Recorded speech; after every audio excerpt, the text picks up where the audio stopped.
নিজুম, নিজুম বিশ্বাস করো, আমেরিকার পরিবেশের সাথে নিজেকে খাপ খেয়ে চলতে চলতে আমি বাংলাদেশের পরিবেশের কথা ভুলেই গিয়েছিলাম। আর সেই কারণে তুমি যেমন কষ্ট পেয়েছো,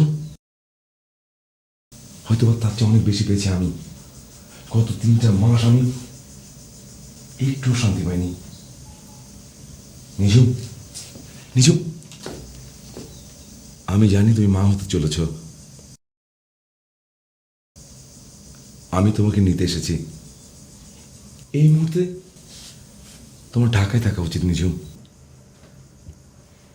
আপনি কি করে ভাবলেন যে আপনি নিতে আসলেই আমি আপনার সাথে যাব?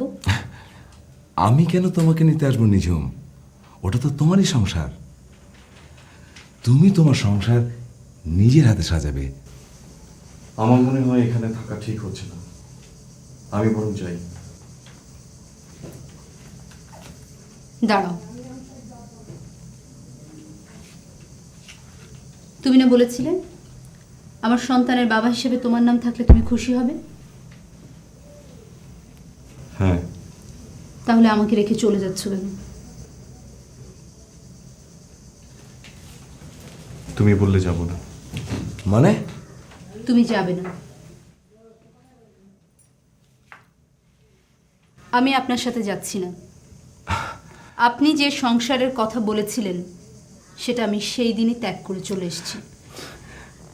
আমি ভাইয়াকে বলবো কালই যেন আপনার কাছে ডিভোর্স লেটার পাঠানোর ব্যবস্থা করে। নিজুম, নিজুম, এটা তোমার একটা পাগলামি।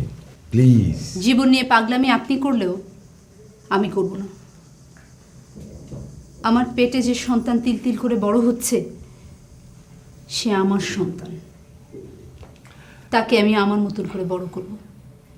আপনি প্লিজ আসুন। নিজুম,